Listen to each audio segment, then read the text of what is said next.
रुकिए आप बैठिए, इससे पहले पूछते आइए यहाँ। लड़की लोग कोई ना है, बताइए बताइए आप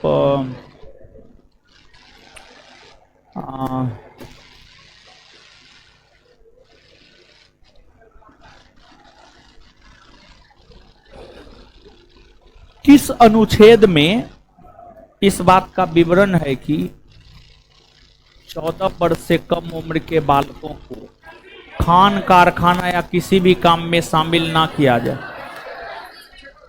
अनुच्छेद 14, 24, 24, 24 बोले हैं, 14 बोले, 24 बोले थे।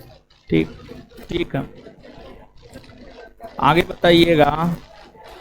भारत की नागरिकता 5 प्रकार से प्राप्त की जा सकती है, कौन कौन?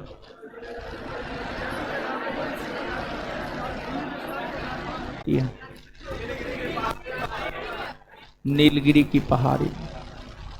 आगे बताइएगा।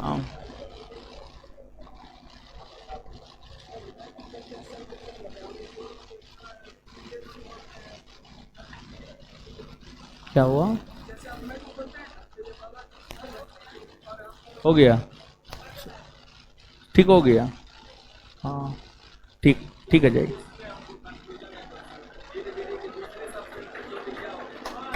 नीलगिरी की ऊंची चोटी दोदा बेटा, नीलगिरी की दूसरी सबसे ऊंची चोटी। हाँ क्या दिया है बीपीएस?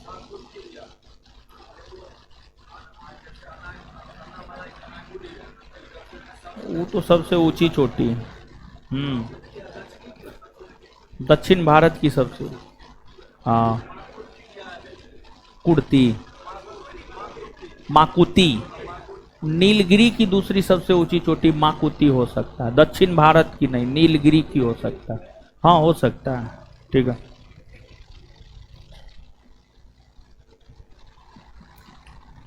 चलिए लाइव कीजिए, लाइव करके टेलीग्राम पे मैसेज भी कहिएगा, छोड़ देगा।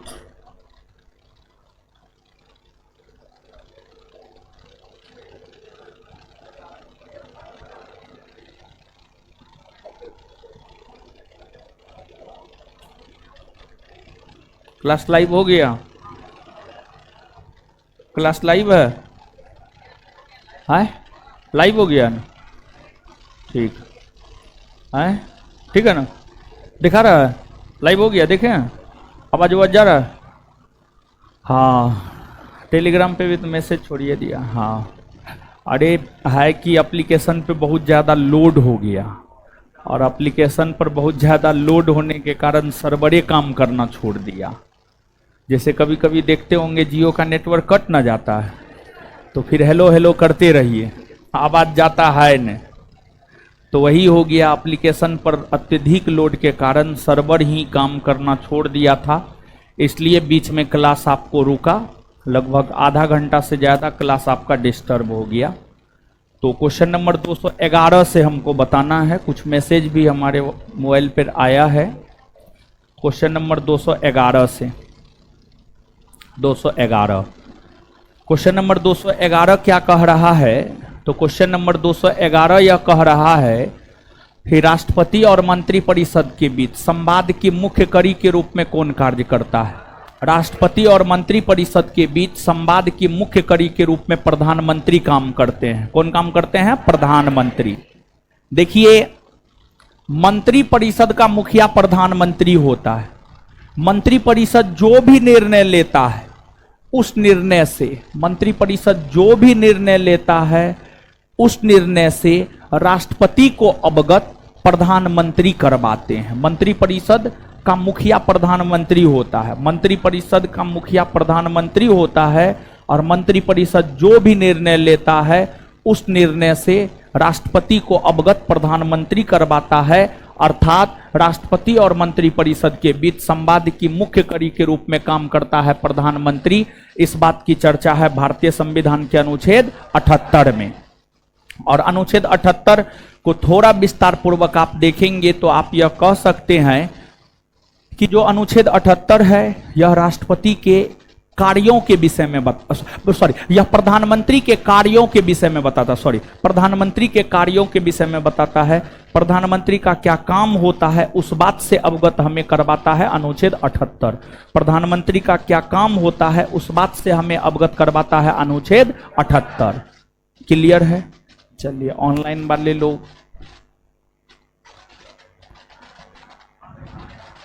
आगे आगे लिखा रहे थे, एक पॉइंट लिखा रहे थे हम आपको। अनुच्छेद 78 हमें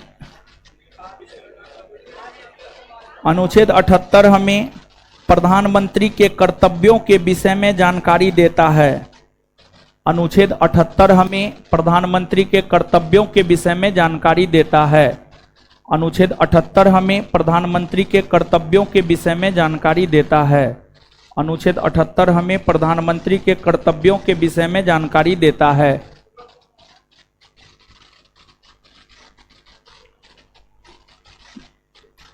अनुच्छेद 78 हमें प्रधानमंत्री के कर्तव्यों के विषय में जानकारी देता है। चलिए अगला क्वेश्चन पे आ जाइए।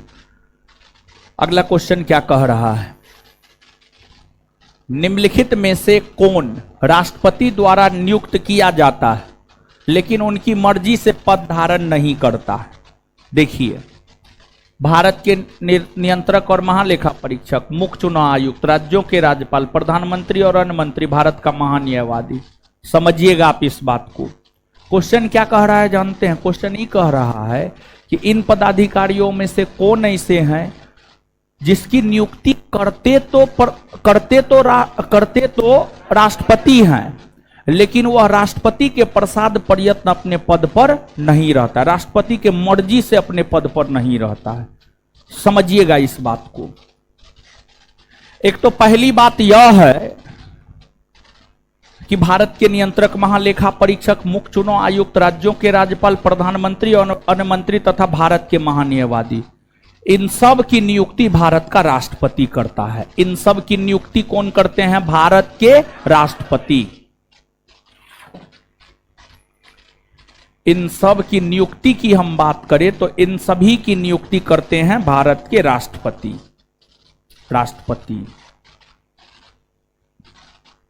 लेकिन भारत के नियंत्रक, महालेखा परीक्षक को पद से हटाने का काम राष्ट्रपति नहीं करता है।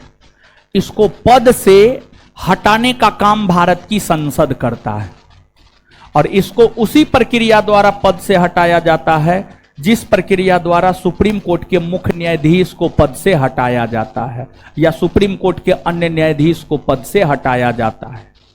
फिर आपको मुख्य चुनाव आयोग, इसको भी उसी प्रक्रिया द्वारा पद से हटाया जाता है जिस प्रक्रिया द्वारा सुप्रीम कोर्ट के न्यायाधीशों को हटाया जाता है और इनको भी पद से संसद ही हटाने हेतु प्रक्रिया चलाता है। तो इन दोनों की नियुक्ति करते राष्ट्रपति है लेकिन इन दोनों को पद से हटाता भारत की संसद है। वहीं राज्यों के राज्यपाल, इनकी नियुक्ति राष्ट्रपति करते हैं और इनको पद से हटाता राष्ट्रपति है, पद से हटाता राष्ट्रपति है। प्रधानमंत्री तथा अन्य मंत्री की नियुक्ति करते राष्ट्रपति हैं और इन्हें पद से हटाता राष्ट्रपति है। भारत के महान्यायवादी की नियुक्ति राष्ट्रपति ही करता है और इन्हें पद से हटाता भी राष्ट्रपति ही है। इन्हें पद से हटाता भी राष्ट्रपति ही है। इन्हें पद से हटाता भी कौन है? राष्ट्रपति ही। तो अब अगर आप क्वेश्चन पूरा समझ पा रहे हैं तो आप बताइए आंसर क्या होना चाहिए? ए होना चाहिए, बी होना चाहिए, सी होना चाहिए, डी होना चाहिए? क्या होना चाहिए? ए होना चाहिए। क्लियर है? चलिए नेक्स्ट। भारत के प्रधानमंत्री के बारे में कौन सा कथन सही नहीं है? भारत के प्रधानमंत्री के बारे में कौन सा कथन सही नहीं है? मतलब कौन सा कथन गलत है? कौन सा कथन गलत है? पहला, वह सरकार का प्रमुख होता है एवं मंत्रिपरिषद बैठक की अध्यक्षता करता है। हाँ, प्रधानमंत्री सरकार का प्रमुख होता है, भारत सरकार का प्रमुख होता है और वह बैठक की अध्यक्षता भी करता है। सही है। वह किसी मंत्री को त्यागपत्र देने अथवा राष्ट्रपति को उसे बर्खास्त करने की सलाह दे सकता, हाँ दे सकता है। प्रधानमंत्री की मृत्यु अथवा त्यागपत्र से मंत्रिपरिषद स्वयं ही विघटित हो जाती है, हाँ हो जाती है। यदि संसद के दोनों सदनों को 2/3 बहुमत से अविश्वास प्रस्ताव पारित किया जाता है तो उसके पद से हटाया जा सकता है, नहीं ये गलत है। संसद के दोनों सदन नहीं बल्कि सिर्फ लोकसभा, सिर्फ लोकसभा, अगर 2/3 बहुमत नहीं साधारण बहुमत, तो यहां पर 2 एरर है। संसद के दोनों सदन नहीं बल्कि लोकसभा, और 2/3 बहुमत नहीं बल्कि साधारण बहुमत, 2/3 बहुमत नहीं बल्कि साधारण बहुमत, साधारण बहुमत। तो अगर लोकसभा अपने साधारण बहुमत से अविश्वास प्रस्ताव पारित करता है तो फिर प्रधानमंत्री को पद से हटना होता है, ना कि विशेष बहुमत और संसद के दोनों सदन। तो इसलिए ये गलत है, अर्थात इसका सही उत्तर क्या हो जाएगा? डी। डी क्या हो जाएगा? डी।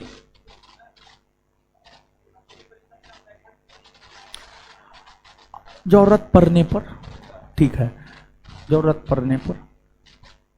आगे, प्रधानमंत्रियों को उनके कार्यकाल के साथ साथ सुमेलित कीजिए। देखिए, पंडित नेहरू से लेकर के मोदी जी तक प्रधानमंत्री बने हैं। देखिए, अब तक के जितने प्रधानमंत्री हैं उन प्रधानमंत्रियों के कार्यकाल और उनके विशेषता से हम आपको अवगत करवा देते हैं, आप इन चीजों को याद रखिएगा, ठीक है। तो अब आप अपने कॉपी में जो है लिखते जाइएगा, समझते जाइएगा, याद भी करते जाइएगा। हेडिंग मार लीजिएगा कॉपी में, अब तक के प्रधानमंत्री। हेडिंग मार लीजिएगा कॉपी में, अब तक के प्रधानमंत्री।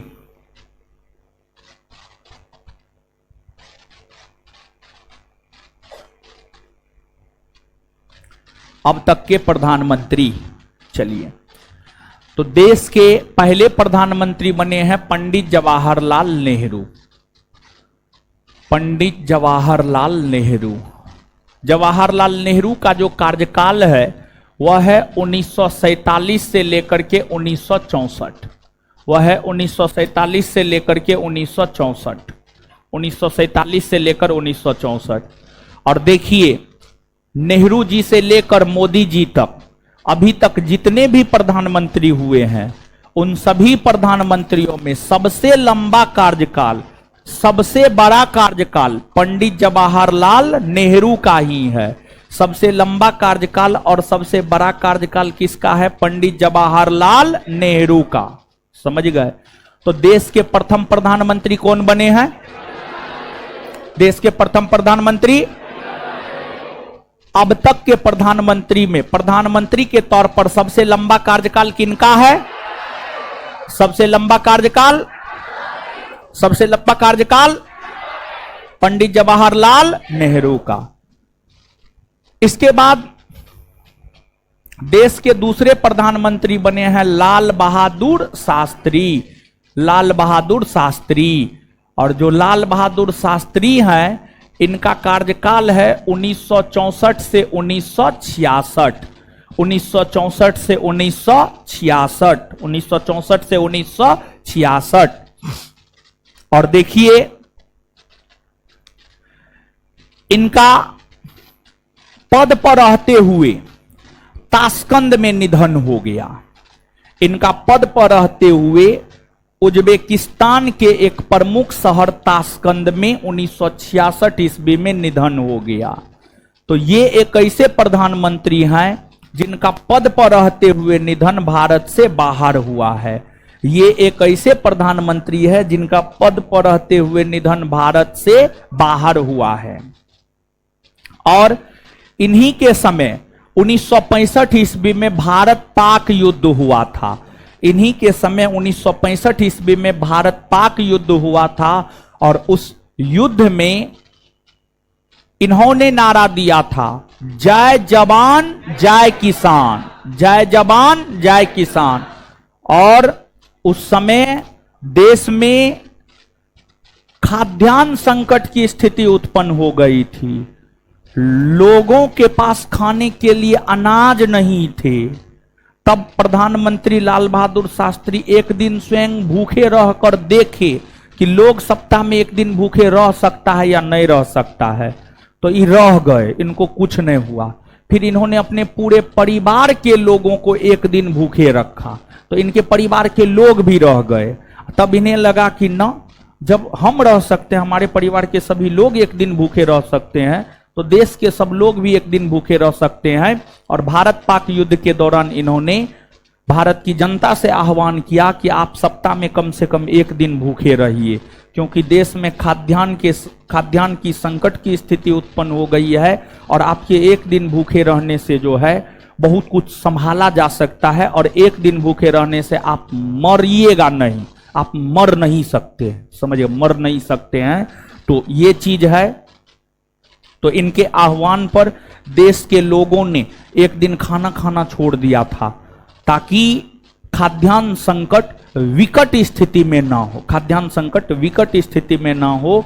और उस भारत पाक युद्ध में अमेरिका पाकिस्तान का मदद कर रहा था, अमेरिका पाकिस्तान का मदद कर रहा था और रूस भारत का मदद कर रहा था, और उस युद्ध में भारत की जीत हुई। और इनके बेहतरीन नेतृत्व के कारण ही भारत पाक युद्ध 1965 में भारत की जीत हुई थी, समझ गए। और जो है इनके बेहतरीन नेतृत्व के कारण ही इन्हें भारत रत्न पुरस्कार भी दिया गया है। और मृत्यु के बाद भारत रत्न प्राप्त करने वाला प्रथम व्यक्ति लाल बहादुर शास्त्री हैं। इसके बाद इंदिरा गांधी, इसके बाद आपको इंदिरा गांधी, इंदिरा गांधी की हम बात करें तो इनका कार्यकाल है 1966 से 1977 और पुनः 1980 से 84, 1980 से 84, 1966 से 77 और पुनः 80 से 84। तो इन अवधियों में इंदिरा गांधी प्रधानमंत्री रही है। और इंदिरा गांधी की हम बात करें तो जो इंदिरा गांधी है देश की प्रथम महिला प्रधानमंत्री बनी है, और साथ ही साथ जो है इनका भी पद पर रहते हुए निधन हुआ है। और आज तक भारतीय इतिहास में 3 ऐसे प्रधानमंत्री है जिनका पद पर रहते हुए निधन हुआ है। आज तक भारतीय इतिहास में 3 ऐसे प्रधानमंत्री है जिनका पद पर रहते हुए निधन हुआ है। और जिस 3 प्रधानमंत्री का पद पर रहते हुए निधन हुआ है वो पंडित जवाहरलाल नेहरू, लाल बहादुर शास्त्री और इंदिरा गांधी। इन तीनों प्रधानमंत्रियों का पद पर रहते हुए निधन हुआ है। इन तीनों प्रधानमंत्रियों का पद पर रहते हुए क्या हुआ है? निधन। पद पर रहते हुए क्या हुआ है? निधन। निधन हुआ है। क्लियर है? याद रखिएगा। इसके बाद इंदिरा गांधी के बाद जो है अगले प्रधानमंत्री बने हैं। इंदिरा गांधी के बाद अगले प्रधानमंत्री के विषय में बताएंगे, लेकिन उससे पहले समझिए, जब जवाहरलाल नेहरू का निधन हुआ तो कुछ दिनों के लिए गुलजारी लाल नंदा कार्यवाहक प्रधानमंत्री बने। अब फिर से लाल बहादुर शास्त्री प्रधानमंत्री बन गए तो गुलजारी लाल नंदा कार्यवाहक प्रधानमंत्री के पद से हट गए। फिर लाल बहादुर शास्त्री का जब निधन हुआ तो फिर से कार्यवाहक प्रधानमंत्री के तौर पर काम गुलजारी लाल नंदा ने किया, गुलजारी लाल नंदा ने किया। और फिर जब इंदिरा गांधी बनी तो फिर वो हट गए। तो गुलजारी लाल नंदा पूर्णकालिक प्रधानमंत्री नहीं बने हैं, लेकिन कार्यवाहक प्रधानमंत्री बने हैं। और गुलजारी लाल नंदा 2 बार कार्यवाहक प्रधानमंत्री बने हैं। एक बार पंडित जवाहरलाल नेहरू के निधन होने पर और दूसरी बार लाल बहादुर शास्त्री के निधन होने पर। तो गुलजारी लाल नंदा भी प्रधानमंत्री बने हैं, भले वे कार्यवाहक प्रधानमंत्री ही बने हो, लेकिन वे भी प्रधानमंत्री बने हैं और 2 बार बने हैं। एक बार प्रधानमंत्री जवाहरलाल नेहरू के निधन होने पर और दूसरी बार लाल बहादुर शास्त्री के निधन होने पर। इंदिरा गांधी 1966 से 77। फिर इसके बाद देश के अगले प्रधानमंत्री 1977 में बने थे मोरारजी देसाई। और मोरारजी देसाई की आप बात करेंगे तो यह देश के प्रथम गैर कांग्रेसी प्रधानमंत्री है। मोरारजी देसाई की अगर आप बात करेंगे तो ये जो है आपको देश के प्रथम गैर कांग्रेसी प्रधानमंत्री है। और इनका कार्यकाल है 1977 से 1979। और मोरारजी देसाई ही देश के प्रथम प्रधानमंत्री हुए जो अपने पद से त्यागपत्र दिए। मोरारजी देसाई ही देश के प्रथम प्रधानमंत्री हुए जो अपने पद से त्यागपत्र दिए। और इनका कार्यकाल है 1977 से 1979, 1977 से 1979। मोरारजी देसाई के बाद देश के अगले प्रधानमंत्री चौधरी चरण सिंह बने। देश के अगले प्रधानमंत्री बने चौधरी चरण सिंह। और चौधरी चरण सिंह की आप बात करेंगे तो चौधरी चरण सिंह का कार्यकाल है 1979 से 1980। और देखिए, चौधरी चरण सिंह एक ऐसे प्रधानमंत्री हैं जो लोकसभा का सामना नहीं किए, ये लोकसभा कभी नहीं गए। चौधरी चरण सिंह एक ऐसे प्रधानमंत्री है जिन्होंने लोकसभा का सामना नहीं किया, ये कभी भी जो है आपको लोकसभा नहीं गए। चौधरी चरण सिंह ऐसे प्रधानमंत्री है जिन्होंने लोकसभा का सामना नहीं किया, ये कभी भी जो है आपको लोकसभा नहीं गए। और फिर 1980 से 84 इंदिरा गांधी ही रही है। 1984 ईस्वी में प्रधानमंत्री के पद पर रहते हुए ही इंदिरा गांधी की हत्या कर दी गई। और फिर इंदिरा गांधी के बाद देश के अगले प्रधानमंत्री बने हैं आपको राजीव गांधी। देश के अगले प्रधानमंत्री बने हैं राजीव गांधी। और राजीव गांधी की हम बात करें तो राजीव गांधी का कार्यकाल है प्रधानमंत्री के तौर पर 1980 से 1984 1984 से 1989 1984 से 1989 1984 से 1989 राजीव गांधी का कार्यकाल है 1984 से 1989। और देखिए, राजीव गांधी देश के सबसे युवा प्रधानमंत्री बने हैं। जब ये प्रधानमंत्री बने थे तो इनका उम्र मात्र 40 वर्ष था। वही देश के सबसे अधिक उम्र में प्रधानमंत्री मोरारजी देसाई बने हैं। मोरारजी देसाई जब प्रधानमंत्री बने थे तो उनका उम्र 81 वर्ष था। मोरारजी देसाई जब प्रधानमंत्री बने थे तो उनका उम्र 81 वर्ष था। और जब राजीव गांधी प्रधानमंत्री बने थे तो उनका उम्र मात्र 40 वर्ष था।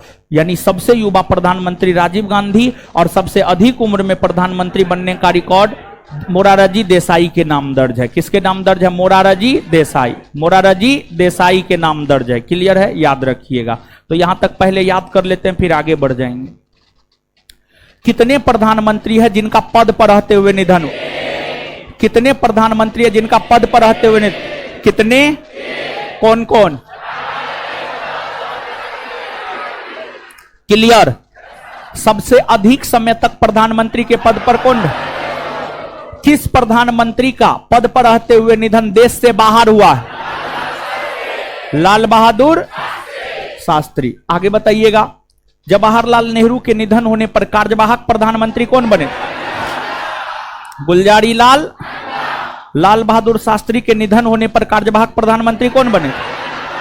गुलजारी लाल नंदा। देश की प्रथम महिला प्रधानमंत्री? महिला प्रधानमंत्री किसने नारा दिया है? जय जवान जय किसान। देश के प्रथम गैर कांग्रेसी प्रधानमंत्री? प्रथम प्रधानमंत्री जिन्होंने पद से त्याग पत्र दिया। सबसे अधिक उम्र में प्रधानमंत्री बने। लोकसभा का सामना ना करने वाला प्रधानमंत्री। लोकसभा का सामना ना करने वाला सबसे युवा प्रधानमंत्री। सबसे युवा प्रधानमंत्री राजीव गांधी। इसके बाद अगले प्रधानमंत्री बने हैं चंद्रशेखर। चंद्रशेखर 1989 से 1990। फिर अगले प्रधानमंत्री बने हैं वीपी सिंह विश्वनाथ प्रताप सिंह। वीपी सिंह विश्वनाथ प्रताप सिंह। विश्वनाथ प्रताप सिंह 1990 से 1991। विश्वनाथ प्रताप सिंह की अगर हम बात करेंगे तो जो विश्वनाथ प्रताप सिंह है, विश्वनाथ प्रताप सिंह एक ऐसे प्रधानमंत्री हैं, विश्वनाथ प्रताप सिंह एक ऐसे प्रधानमंत्री हैं जो अविश्वास प्रस्ताव द्वारा प्रधानमंत्री के पद से हटाए गए हैं। और साथ ही साथ आप देखते होंगे सरकारी नौकरी में या अन्य क्षेत्रों में ओबीसी समुदाय के लोगों को 27% तक आरक्षण दिया गया है। इसी प्रधानमंत्री विश्वनाथ प्रताप सिंह ने ही ओबीसी समुदाय के लोगों को 27% तक आरक्षण देने का काम किया। ओबीसी समुदाय के लोगों को इनका शुक्रगुजार होना चाहिए। जैसे SC/ST समुदाय के लोग डॉक्टर भीमराव अंबेडकर को लेकर जो है कितना एग्रेसिव होते हैं, कितना एग्रेशन होता है उनमें, क्योंकि अंबेडकर साहब के कारण ही SC/ST या दलितों को या अछूतों को जो है आरक्षण मिला है और संवैधानिक तौर पर आरक्षण मिला है। और विश्वनाथ प्रताप सिंह की सरकार ने ही जो है ओबीसी समुदाय के लोगों को 27% तक आरक्षण दिया है। तो ओबीसी समुदाय के लोगों को इनका शुक्रगुजार होना चाहिए। इसके बाद अगले प्रधानमंत्री बने हैं पीवी नरसिम्हा राव। पीवी नरसिम्हा राव, और पीवी नरसिम्हा राव की अगर हम बात करें तो इनका कार्यकाल है 1991 से 1996। पीवी नरसिम्हा राव का कार्यकाल है 1991 से 1996। और देखिए पीवी नरसिम्हा राव की अगर हम बात करें तो पीवी नरसिम्हा राव दक्षिण भारत के प्रथम नेता हुए जो प्रधानमंत्री बने हैं। पीवी नरसिम्हा राव दक्षिण भारत के प्रथम नेता हुए हैं जो प्रधानमंत्री बने हैं। पीवी नरसिम्हा राव के बाद जो है अगले प्रधानमंत्री बने हैं अटल बिहारी वाजपेयी। और अटल बिहारी वाजपेयी मात्र 13 दिन के लिए 1996 ईस्वी में प्रधानमंत्री बने थे, और फिर उनके खिलाफ अविश्वास प्रस्ताव लाया गया और इन्हें प्रधानमंत्री पद से त्यागपत्र देना पड़ा था। सबसे कम समय तक 13 दिन तक प्रधानमंत्री के पद पर अटल बिहारी वाजपेयी ही रहे हैं। इसके बाद जो है अगले प्रधानमंत्री बने हैं H D. Deve Gowda. H D. Deve Gowda, H D. Deve Gowda का कार्यकाल है 1996 से 1997। एच.डी. देवगौड़ा के बाद जो है आगे है, एच.डी. देवगौड़ा के बाद आगे अगर देखा जाए तो आई.के. गुजराल। एच.डी. देवगौड़ा के बाद आगे कौन है आपको आई.के. गुजराल। और आई.के. गुजराल की अगर आप बात करेंगे तो आई.के. गुजराल का कार्यकाल है 1997 से 1998। 1997 से 1998। आई.के. गुजराल के बाद अगले प्रधानमंत्री बने हैं आपको अटल बिहारी वाजपेयी। और अटल बिहारी वाजपेयी की अगर आप बात करेंगे तो जो अटल बिहारी वाजपेयी है इनका कार्यकाल है 1998 से 2004। और इसके बाद जो है अगले प्रधानमंत्री बने हैं मनमोहन सिंह।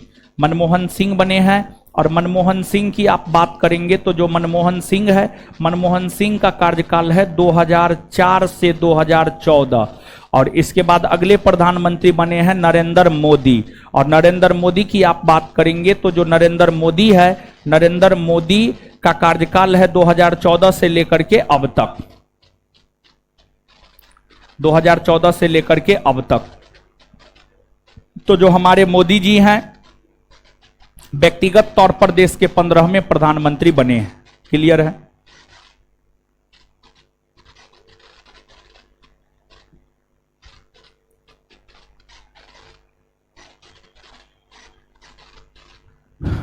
ठीक है।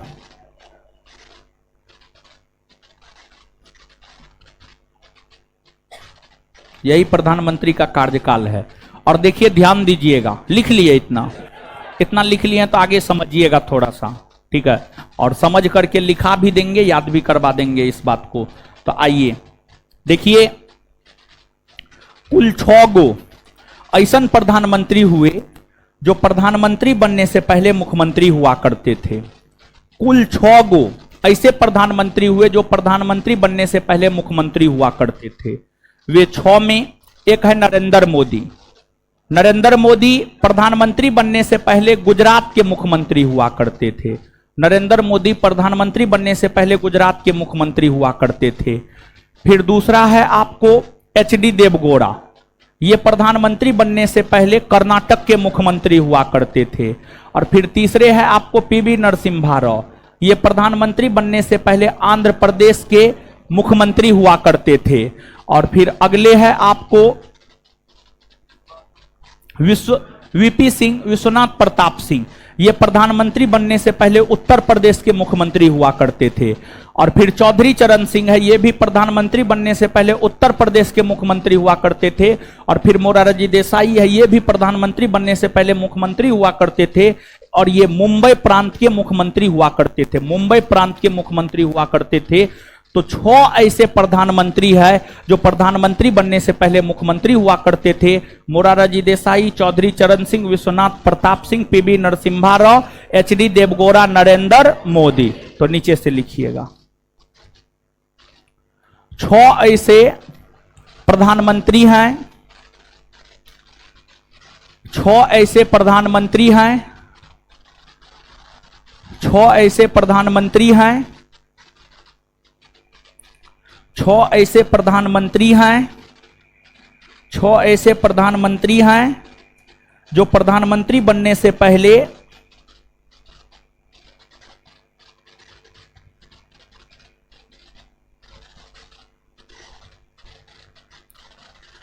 6 ऐसे प्रधानमंत्री हैं जो प्रधानमंत्री बनने से पहले 6 ऐसे प्रधानमंत्री हैं जो प्रधानमंत्री बनने से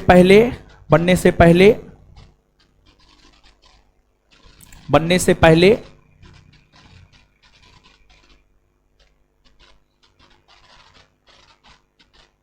मुख्यमंत्री हुआ करते थे। मुख्यमंत्री हुआ करते थे। मुख्यमंत्री हुआ करते थे। 1 नंबर में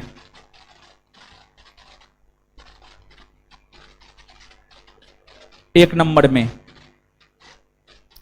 एक नंबर में एक नंबर में मोरारजी देसाई डैश देकर मुंबई। 1 नंबर में मोरारजी देसाई डैश देकर मुंबई। मोरारजी देसाई डैश देकर मुंबई। मोरारजी देसाई डैश देकर मुंबई।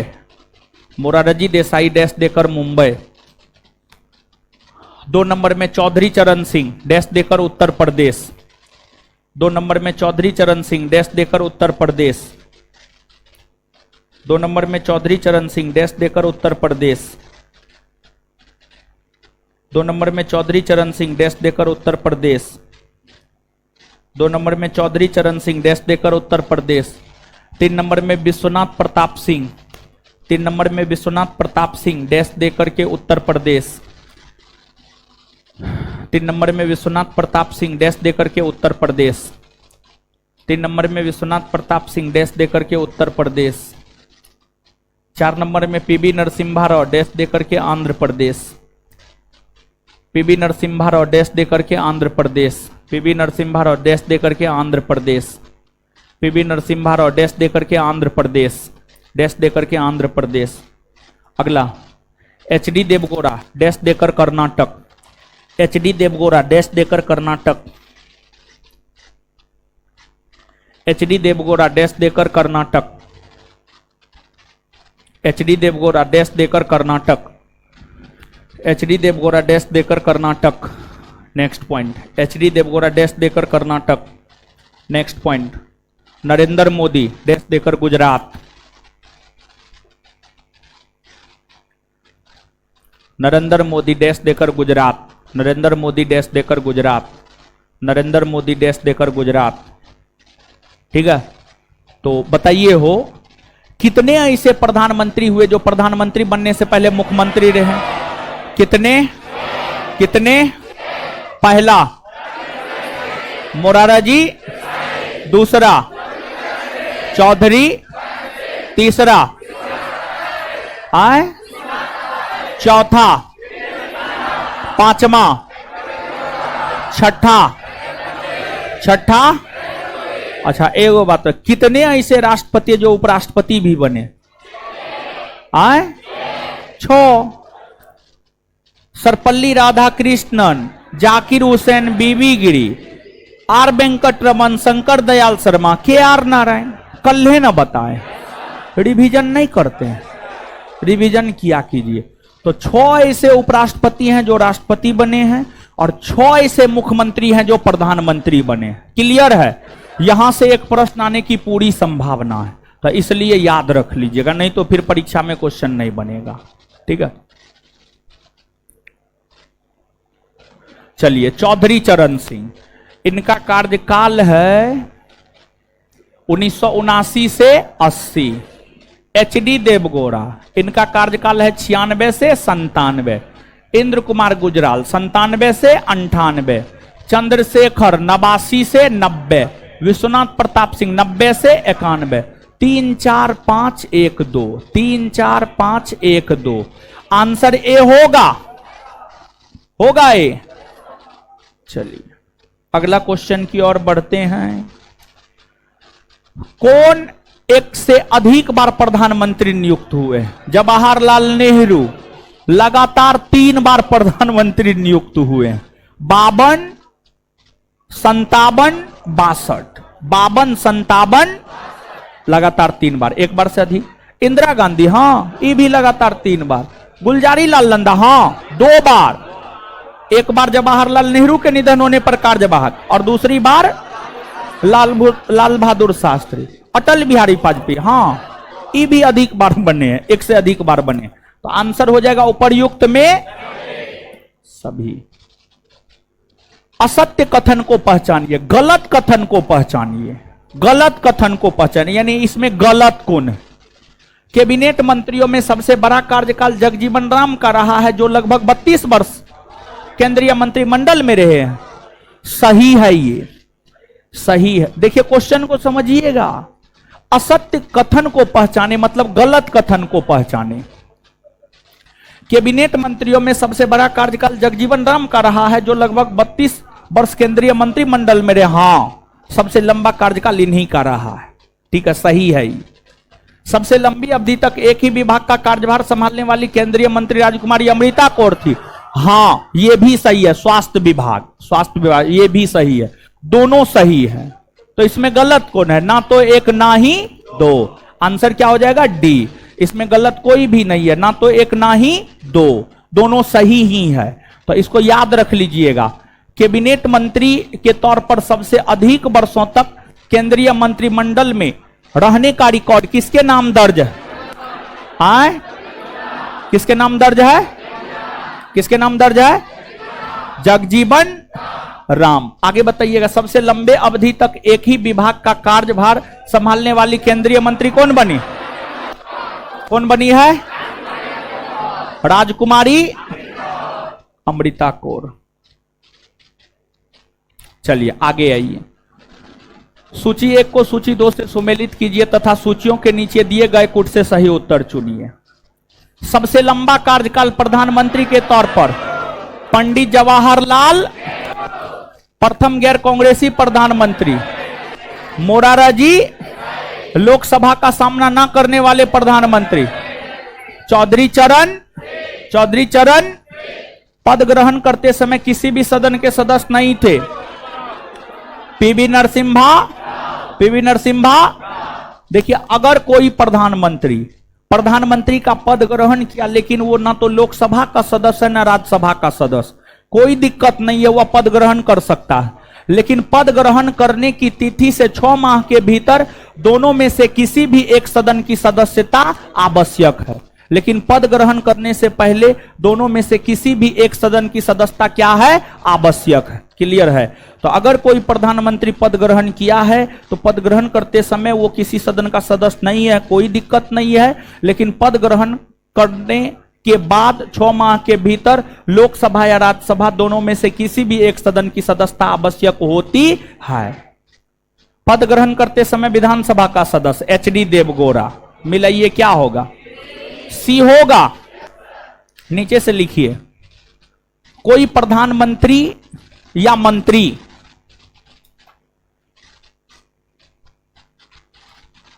कोई प्रधानमंत्री या मंत्री कोई प्रधानमंत्री या मंत्री अगर पद ग्रहण करते समय कोई प्रधानमंत्री या मंत्री अगर पद ग्रहण करते समय कोई प्रधानमंत्री या मंत्री अगर पद ग्रहण करते समय किसी भी सदन का सदस्य नहीं है, किसी भी सदन का सदस्य नहीं है,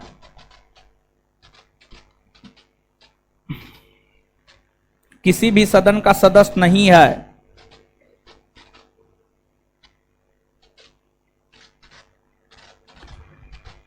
तो पद ग्रहण करने की तिथि से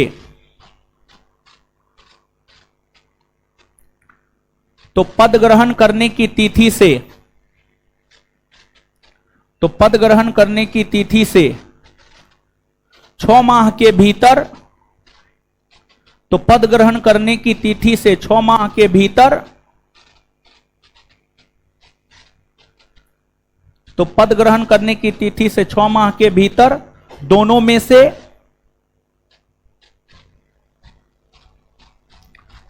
से किसी भी एक सदन की सदस्यता लेना आवश्यक है। दोनों में से किसी भी एक सदन की सदस्यता लेना आवश्यक है। दोनों में से किसी एक सदन की सदस्यता लेना आवश्यक है। दोनों में से किसी एक सदन की सदस्यता लेना आवश्यक है। दोनों में से किसी एक सदन की सदस्यता लेना आवश्यक है। ठीक है, चलिए 218, निम्नलिखित प्रधानमंत्रियों की सूची में किनका निधन प्रधानमंत्री के पद पर रहते हुए नहीं हुआ है? देखिए तीने गो ना प्रधानमंत्री जिनका पद पर रहते हुए निधन हुआ है जी, नेहरू, शास्त्री और गांधी, यही 3 गो ना। तो गुलजारी लाल नंदा नहीं है, आंसर सी होगा। नेक्स्ट, किसका मिलान गलत है? प्रधानमंत्री पद से त्यागपत्र देने वाले प्रथम प्रधानमंत्री मोरारजी देसाई है। हां, प्रधानमंत्री पद से त्यागपत्र देने वाले प्रथम प्रधानमंत्री मोरारजी देसाई। प्रधानमंत्री अपना त्यागपत्र राष्ट्रपति को देता है। किसको देता है? राष्ट्रपति को। प्रधानमंत्री अपना त्यागपत्र किसको देता है? राष्ट्रपति को देता है। आगे, सबसे छोटा कार्यकाल अटल बिहारी वाजपेयी का रहा है 13 दिन का। हां। सबसे युवा प्रधानमंत्री राजीव गांधी। हां। अविश्वास प्रस्ताव के द्वारा हटाए जाने वाले प्रधानमंत्री चंद्रशेखर है? नहीं, विश्वनाथ प्रताप सिंह और अटल बिहारी वाजपेयी। नीचे से लिखिए, अविश्वास प्रस्ताव द्वारा लिखा दिए। हाँ ठीक है, ठीक है, तब हो गया। मंत्रिमंडल सचिवालय के संदर्भ में कौन सा कथन सही नहीं है? मतलब कौन सा कथन गलत है? कौन सा कथन गलत है? यह भारत सरकार के नियम 1961 के अंतर्गत प्रत्यक्ष तौर पर प्रधानमंत्री के अधीन कार्य करता है। इसका प्रशासनिक प्रमुख कैबिनेट सचिव होता है। हाँ, कैबिनेट सचिव सिविल सर्विसेज बोर्ड का पदेन अध्यक्ष होता है। हाँ, उपर्युक्त में सभी कथन सही है, कोई गलत है ही नहीं, सब कथन सही है, कोई गलत नहीं है। उपर्युक्त में सभी कथन सही है। Answer D. निम्नलिखित में कौन सा मंत्रिमंडल सचिवालय का कार्य है? मंत्रिमंडल बैठकों के कार्यसूची तैयार करना। हाँ। मंत्रिमंडल समितियों के लिए सचिवालयी सहायता प्रदान करना। हाँ। मंत्रालयों को वित्तीय संसाधनों का आवंटन करना। नहीं, मंत्रालयों को वित्तीय संसाधन का आवंटन वित्त मंत्रालय करता है, ना कि मंत्रिमंडल सचिवालय। वित्त मंत्रालय करता है, ना कि मंत्रिमंडल सचिवालय। विभिन्न मंत्रालयों के बीच समन्वय स्थापित करना। हाँ, इस सब मंत्रिमंडलीय सचिवालय का कार्य है। अर्थात आंसर हो जाएगा 1, 2 और 4। 1, 2 और 4। निम्नलिखित में से कौन भारत के प्रधानमंत्री बनने से पहले मुख्यमंत्री नहीं थे? मोरारजी देसाई थे, चौधरी चरण सिंह थे, विश्वनाथ प्रताप सिंह थे। कौन नहीं थे? चंद्रशेखर। कौन नहीं थे? चंद्रशेखर। कौन भारत के प्रधानमंत्री बनने से पहले मुख्यमंत्री नहीं थे? चंद्रशेखर। वही क्वेश्चन रिपीट था। आगे, भारतीय संसद की चर्चा संविधान के किस अनुच्छेद के अंतर्गत की गई है? देखिए, सुनिएगा, समझिएगा। भारतीय संसद की चर्चा भारतीय संविधान के अनुच्छेद 79 में की गई है। भारतीय संसद की चर्चा भारतीय संविधान के अनुच्छेद 79 में की गई है। और अनुच्छेद 79 यह कहता है कि राष्ट्रपति, लोकसभा और राज्यसभा,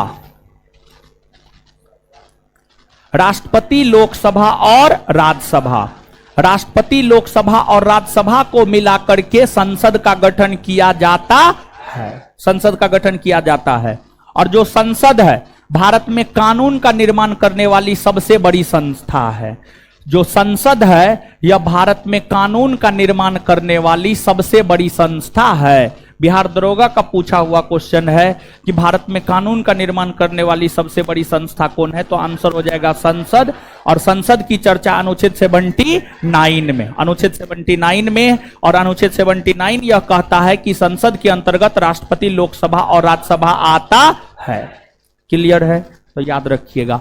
तो भारतीय संसद की चर्चा संविधान के किस अनुच्छेद में, किसमें है?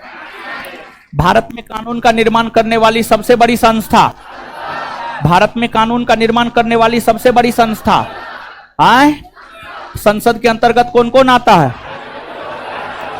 राष्ट्रपति, लोकसभा और देखिए अनुच्छेद 78 बता चुके हैं।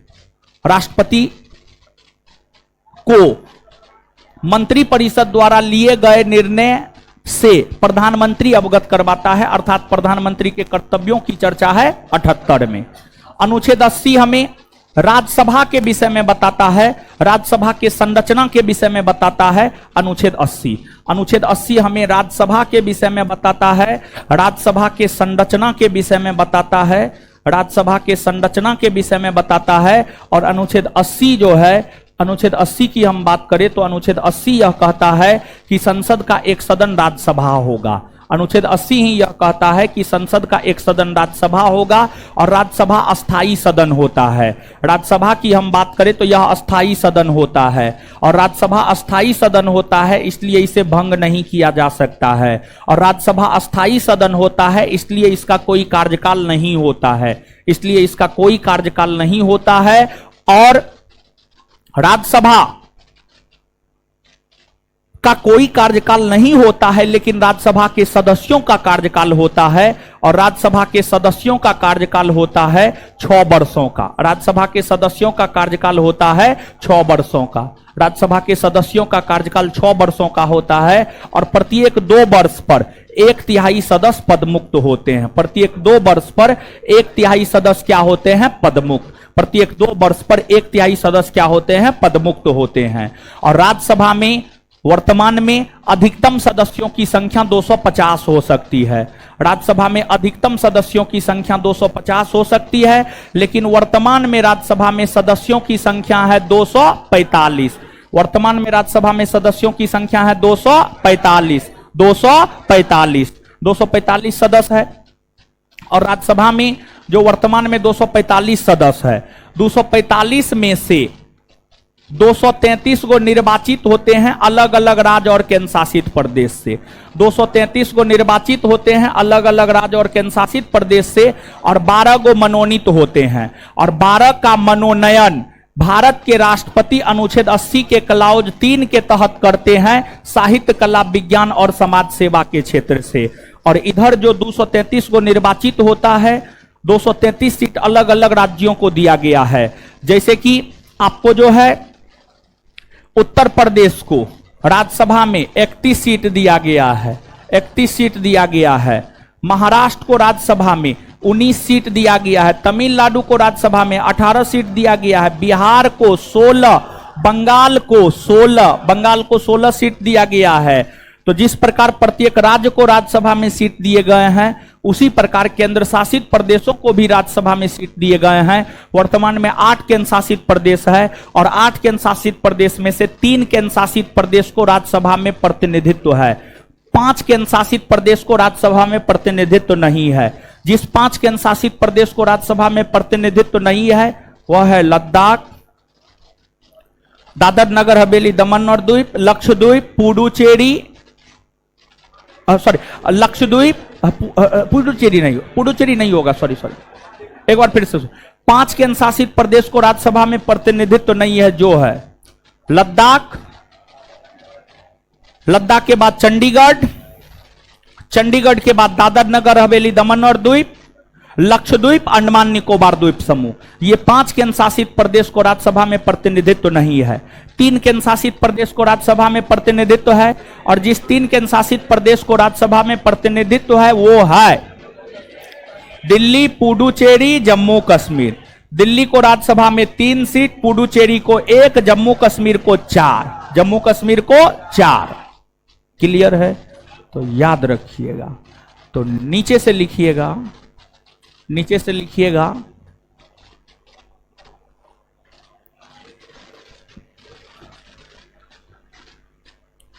मात्र 3 केंद्र शासित प्रदेश को राज्यसभा में प्रतिनिधित्व है,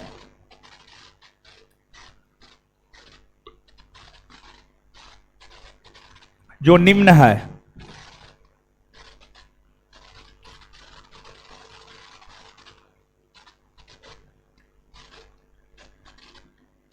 मात्र 3 केंद्र शासित प्रदेश को राज्यसभा में प्रतिनिधित्व है, जो निम्न है। 1 नंबर में दिल्ली,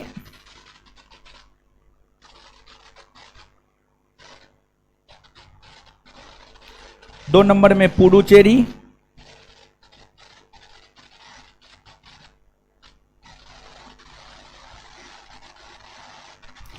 3 नंबर में जम्मू कश्मीर।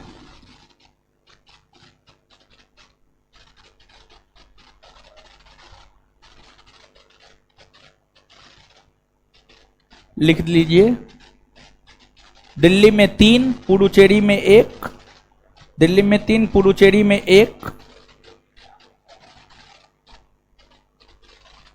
और जम्मू कश्मीर में 4। आगे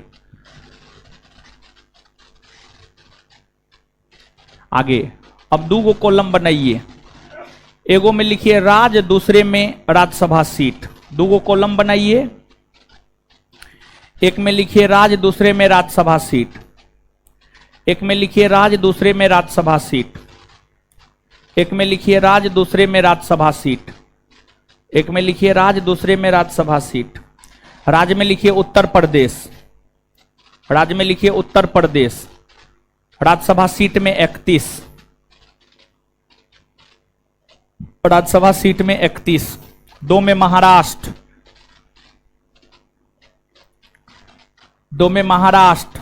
राज्यसभा सीट में 19। राज्यसभा सीट में 19।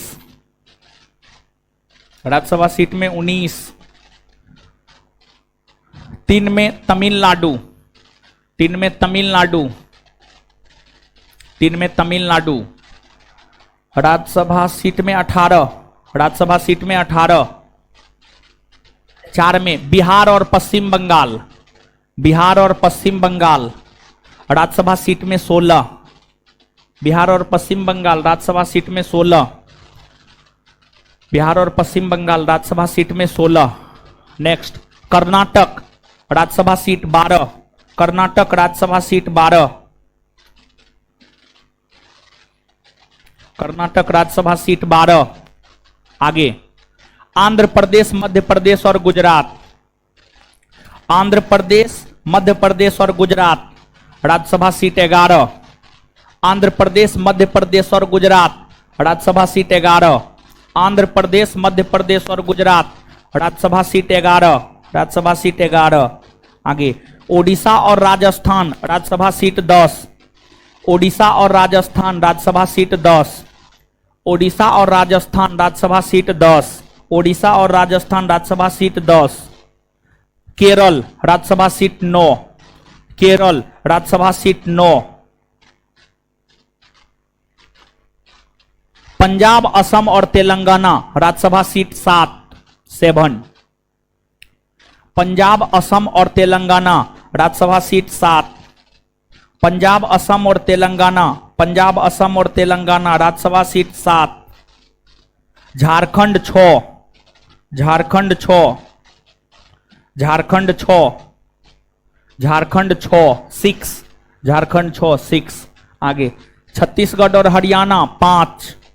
छत्तीसगढ़ और हरियाणा 5। छत्तीसगढ़ और हरियाणा 5। छत्तीसगढ़ और हरियाणा 5। आगे हिमाचल प्रदेश और उत्तराखंड 3। हिमाचल प्रदेश और उत्तराखंड 3। हिमाचल प्रदेश और उत्तराखंड 3।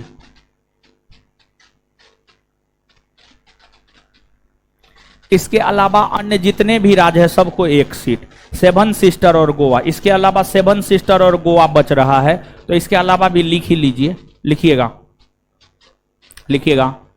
अरुणाचल प्रदेश, अरुणाचल प्रदेश, अरुणाचल प्रदेश, असम, नहीं असम तो हो गया। Arunachal Pradesh comma Meghalaya, Arunachal Pradesh comma Meghalaya, Meghalaya comma Nagaland, Nagaland, Nagaland comma Nagaland comma Nagaland comma Nagaland comma Nagaland comma Manipur, Manipur comma Mizoram, Manipur Mizoram, Tripura, Tripura, Goa और सिक्किम, त्रिपुरा, गोवा और सिक्किम, त्रिपुरा, गोवा और सिक्किम, त्रिपुरा, गोवा और सिक्किम 1, सबको 1-1 सीट प्राप्त है। ठीक है, हो गया, याद रख लीजिएगा। तो आइए तो 1 मिनट में याद करते हैं। बताइए, आइए बोर्ड पे आइए। राज्यसभा के संरचना के विषय में जानकारी कौन अनुच्छेद दे? अनुच्छेद। राज्यसभा अस्थाई सदन है, राज्यसभा अस्थाई सदन है। राज्यसभा भंग हो सकता है? राज्यसभा का कोई कार्यकाल होता है? राज्यसभा के सदस्यों का कार्यकाल 6 वर्ष। राज्यसभा का कोई कार्यकाल होता है? नहीं। राज्यसभा का कोई कार्यकाल होता है? राज्यसभा के सदस्यों का कार्यकाल, राज्यसभा के सदस्यों का कार्यकाल, और प्रत्येक 2 वर्ष पर कितने सदस्य पद मुक्त होते हैं? कितने सदस्य? कितने सदस्य? राज्यसभा में सदस्यों की संख्या अधिकतम वर्तमान में निर्वाचित सदस्य, मनोनीत सदस्य, 12 सदस्यों का मनोनयन कौन करता है? राष्ट्रपति। कौन करता है? 12 सदस्यों का मनोनयन कौन करता है? किस क्षेत्र से? साहित्य, कला, विज्ञान और समाज सेवा। साहित्य, कला, विज्ञान और ये जो 233 सदस्यों का निर्वाचन होता है, इस निर्वाचन में राज्यों के विधानसभा के निर्वाचित सदस्य भाग लेते हैं। जैसे बिहार को राज्यसभा में 16 सीट है, तो बिहार में राज्यसभा के 16 सीट के लिए जो चुनाव होंगे, उसमें बिहार राज्य के विधानसभा के जो निर्वाचित सदस्य है वो भाग लेंगे। और बिहार के विधानसभा में 243 सीट है, बिहार के विधानसभा के 243 निर्वाचित सदस्य मिलकर राज्यसभा के 16 सदस्यों को बिहार से चुनने का काम करेंगे। तो नीचे से लिखिएगा, राज्यसभा के सदस्यों के निर्वाचन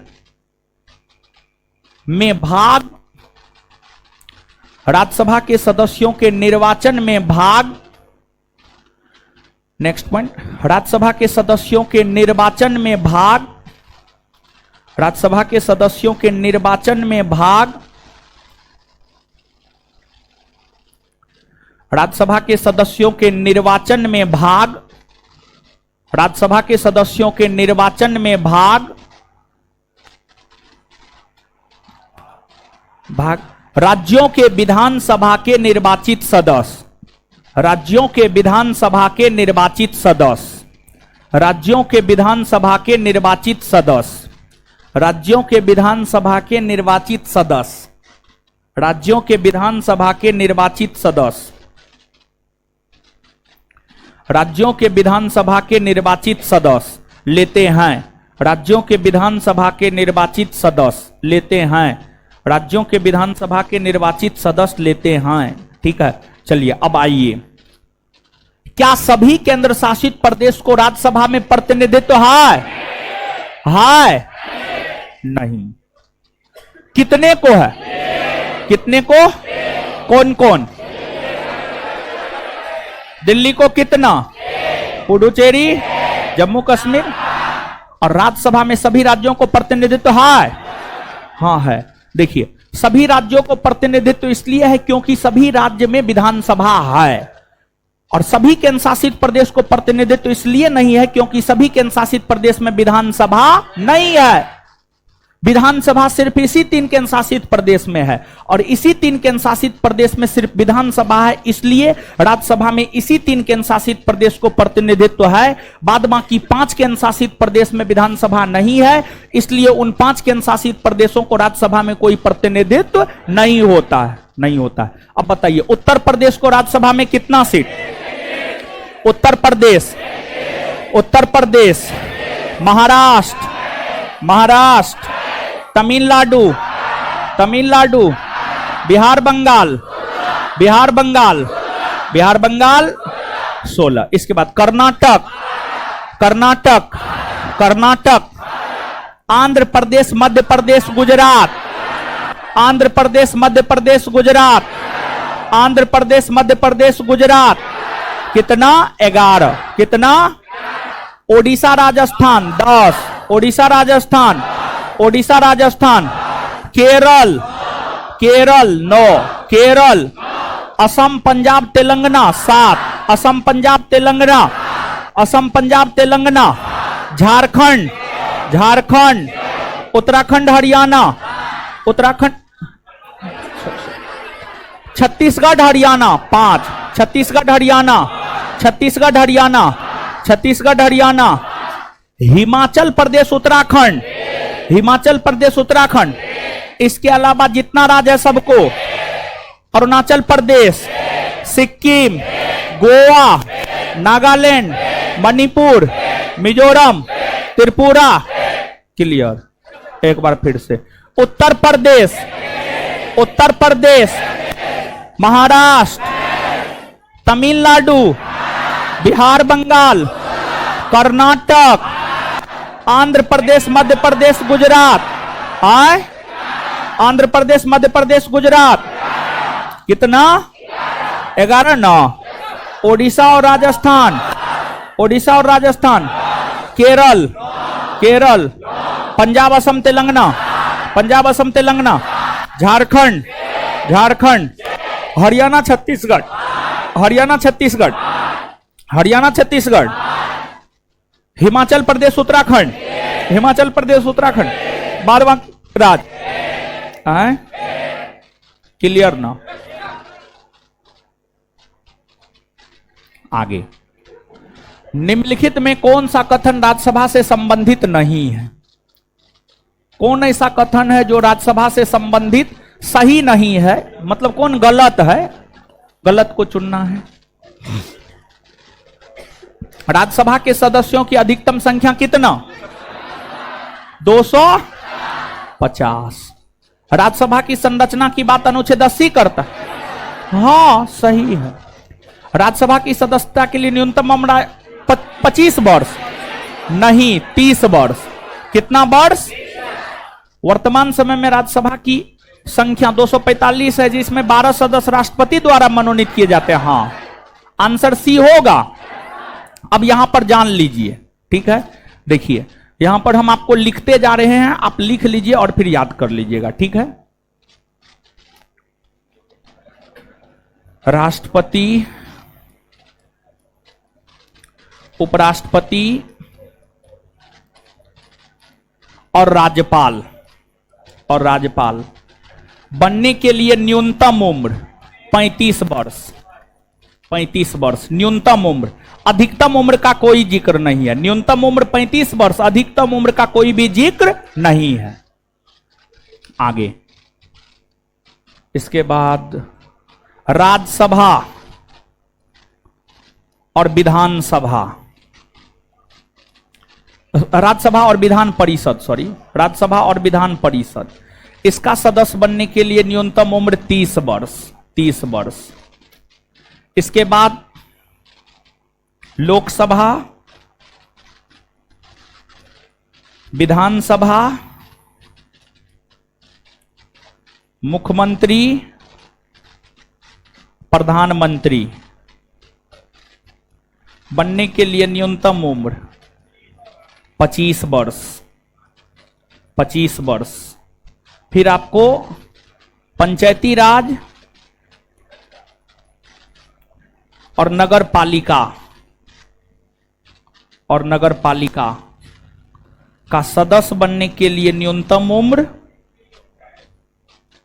21 वर्ष, न्यूनतम उम्र 21 वर्ष, न्यूनतम उम्र 21 वर्ष, ठीक है। तो इसको याद रख लीजिएगा, हमेशा हमेशा के लिए। इसमें कोई भी पूछ देता है, ये न्यूनतम उम्र है, अधिकतम उम्र का कहीं कोई जिक्र नहीं है। न्यूनतम उम्र का जिक्र है संविधान में, लेकिन अधिकतम उम्र का कहीं कोई जिक्र संविधान में नहीं है, ठीक है। समझे गुरुजी लोग? लिख लिए? जल्दी लिखिए, फिर याद करवाएंगे।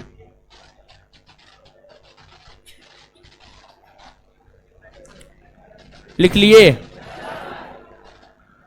राष्ट्रपति, उपराष्ट्रपति और राज्यपाल बनने के लिए न्यूनतम उम्र, राष्ट्रपति, उपराष्ट्रपति और राज्यपाल बनने के लिए न्यूनतम, राज्यसभा और विधान परिषद का सदस्य बनने के लिए, राज्यसभा और विधान परिषद का सदस्य, लोकसभा, विधानसभा, मुख्यमंत्री और प्रधानमंत्री बनने, लोकसभा, विधानसभा का सदस्य और मुख्यमंत्री और प्रधानमंत्री बनने, पंचायती राज और नगर पालिका का सदस्य बनने।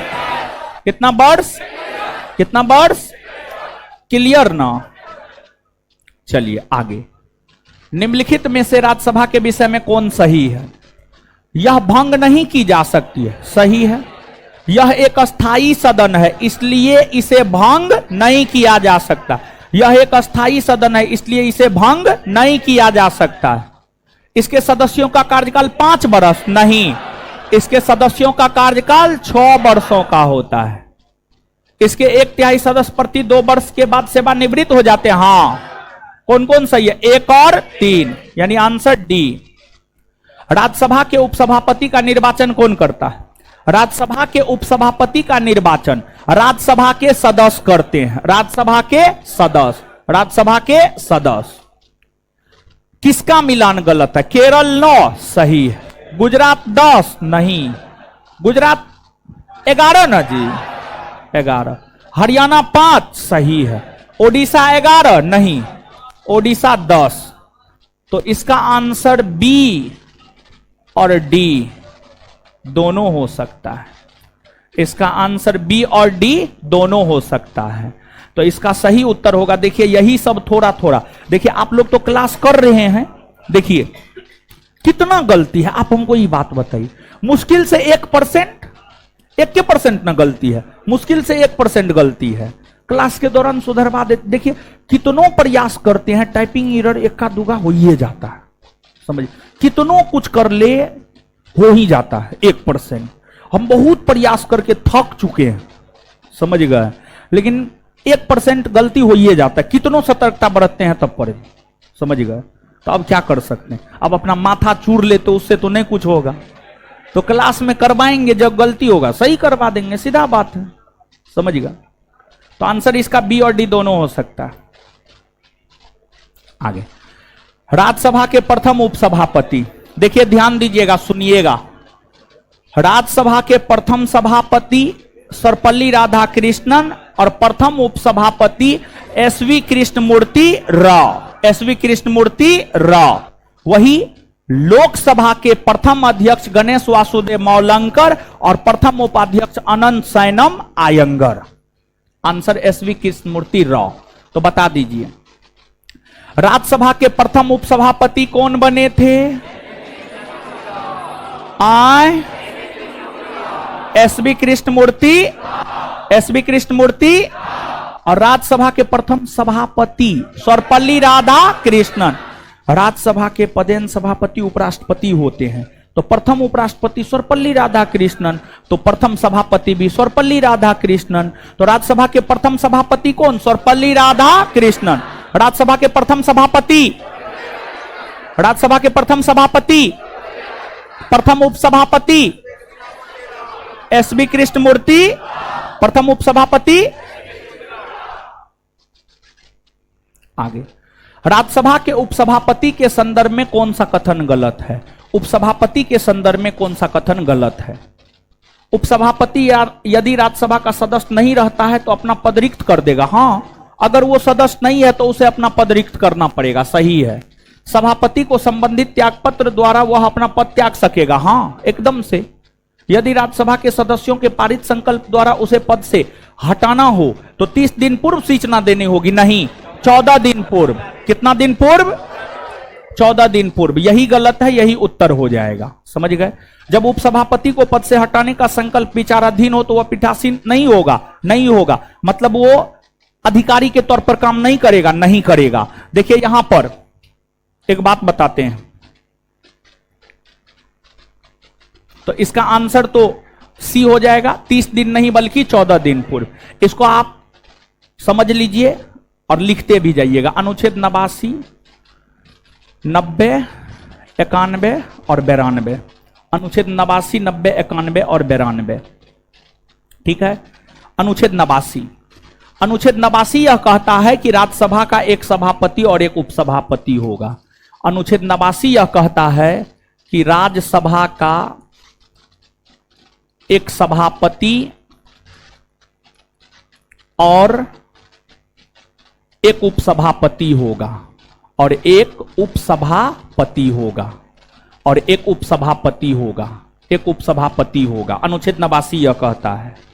फिर अनुच्छेद 90, राज्यसभा के उपसभापति के त्यागपत्र, राज्यसभा के उपसभापति के त्यागपत्र के विषय में जानकारी देता है। और अनुच्छेद 90 यह कहता है कि उपसभापति अपना त्यागपत्र सभापति को देगा। और अनुच्छेद 91, उपसभापति उपसभापति या कोई भी अन्य व्यक्ति उपसभापति के सभापति के तौर पर, उपसभापति के सभापति के तौर पर काम करने की शक्ति,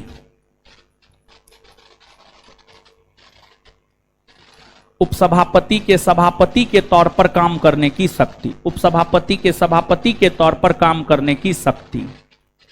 फिर इसके बाद अनुच्छेद 92, अनुच्छेद 92 की हम बात करें तो जो भारतीय संविधान का अनुच्छेद 92 है, यह कहता है कि अगर सभापति और उपसभापति, अगर सभापति और उपसभापति को पद से हटाने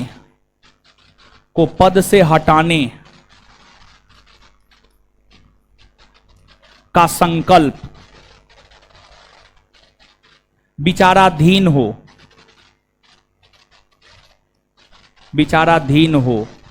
तो वे पीठासीन अधिकारी के तौर पर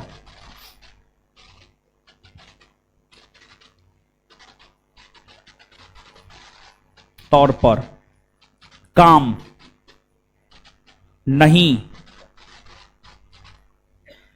करेंगे, तो वो पीठासीन अधिकारी के तौर पर काम नहीं करेंगे। इसको आप लिख लीजिए।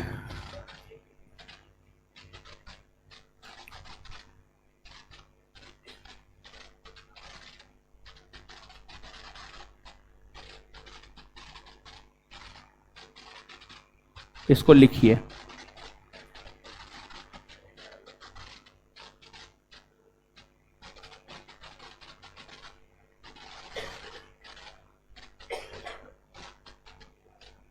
ठीक है, चलिए इसको थोड़ा सा समझिएगा आप। अनुच्छेद 89 सीधा कहता राज्यसभा का एगो सभापति एगो उपसभापति होगा।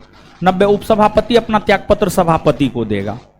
91 उपसभापति सभापति के तौर पर काम कर सकता है। इसमें समझने वाला सिर्फ एक है। 92 सभापति और उपसभापति को पद से हटाने का संकल्प विचाराधीन हो तो वह पीठासीन अधिकारी के तौर पर काम नहीं करेगा। मतलब वर्तमान में राज्यसभा के सभापति जगदीप धनखड़ हैं। जगदीप धनखड़ को अगर पद से हटाने का संकल्प लाया गया है और जगदीप धनखड़ को पद से हटाने का संकल्प लाया जाएगा राज्यसभा में, क्योंकि वो उपराष्ट्रपति है, तो अगर उसको पद से हटाने का संकल्प राज्यसभा में लाया गया है तो फिर वह राज्यसभा का सभापतित्व नहीं कर सकेगा। यही बात है। ये किताबी भाषा में है और हम आपको सरल भाषा में समझाए हैं। जगदीप धनखड़ राज्यसभा का सभापति है। अगर जगदीप धनखड़ को पद से हटाने का संकल्प राज्यसभा में लाया गया है तो वह राज्यसभा का सभापतित्व तो नहीं करेगा। यह बात अनुच्छेद 92 कहता है, याद रख लीजिएगा। ठीक है, चलिए आंसर तो मिल ही गया। आगे किसका मिलान गलत है? राज्यसभा को राज्यसूची के विषय पर कानून बनाने का अधिकार 249 देता है। राज्यसभा को अखिल भारतीय सेवाओं के सृजन का अधिकार 312 देता है। धन विधेयक को राज्यसभा में पुनः स्थापित नहीं किया जाएगा, अनुच्छेद 109 कहता है। धन विधेयक को हमेशा लोकसभा में रखा जाता है, राज्यसभा में नहीं। राज्यसभा के उपसभापति का पद रिक्त, अनुच्छेद 92 नहीं। पद रिक्ति के विषय में जानकारी हमें देता है अनुच्छेद 90। कौन अनुच्छेद? अनुच्छेद 90। देखिए त्यागपत्र देगा तो पद तो रिक्त होगा ही। त्यागपत्र देगा तो पद रिक्त होगा ही। D, answer D.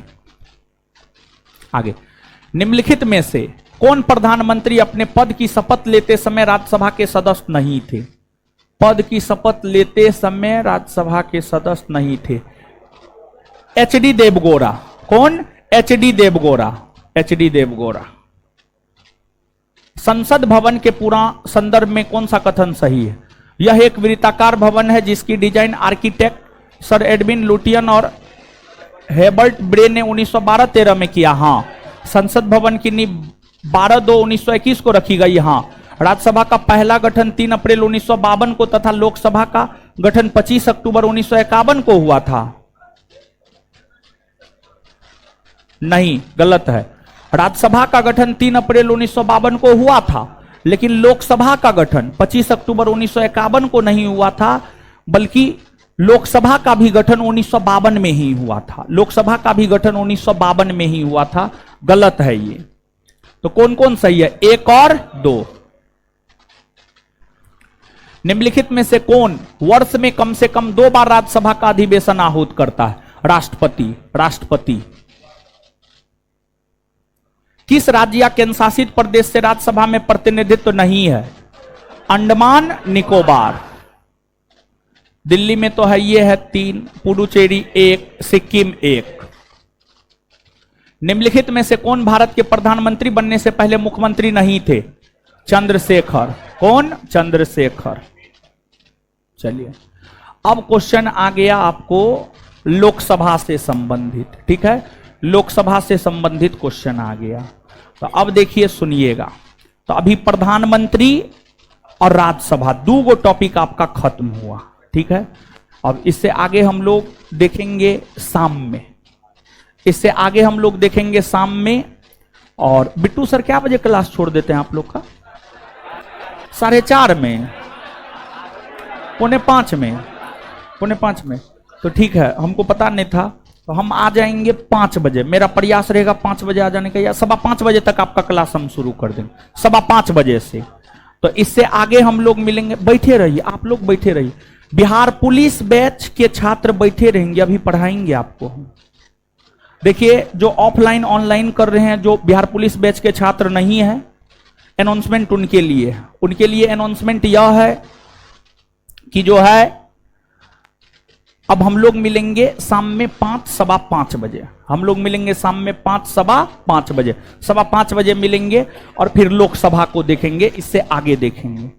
लेकिन जो बिहार पुलिस बैच के छात्र है, ऑफलाइन ऑनलाइन कोई भी, अभी आपका इतिहास का क्लास होगा और इतिहास का 1 क्लास बाकी है। तो इतिहास का जो 1 क्लास बाकी है और वो करवा देंगे तो इतिहास खत्म हो जाएगा। तो अभी जो है 1 घंटा में या 2:30 बजे तक जो है उसको खत्म कर देते हैं। 2:30 बजे तक खत्म कर देंगे, फिर 2:30 से 3 गैप होगा, फिर 3 बजे से आप अपना बायोलॉजी कर लीजिएगा, फिर 5 बजे से पॉलिटी, ताकि आपका एक प्रेशर खत्म हो जाएगी कि हाँ ये खत्म हो गया है। बात समझ पा रहे हैं? तो इसलिए जो है, जो बिहार पुलिस छात्र, और ये जो है अभी जो बताएंगे बिहार पुलिस बैच में, वो फ्री नहीं रहेगा। वो बिहार पुलिस बैच के बच्चों के लिए स्पेशली रहेगा। बिहार पुलिस बैच के बच्चों के लिए स्पेशली रहेगा। तो बिहार पुलिस बैच के बच्चा कहीं नहीं जाएंगे। 5 मिनट बाद फिर से लाइव होते हैं, लाइव कटेगा और नया जो है लाइव होगा। तो उसमें जो है आप सब लोग जुड़िए। और इतिहास जो आपका 1 क्लास बाकी है, 1944 से 1947 की घटना, उसको जो है आपको करना है। सुन रहे हैं?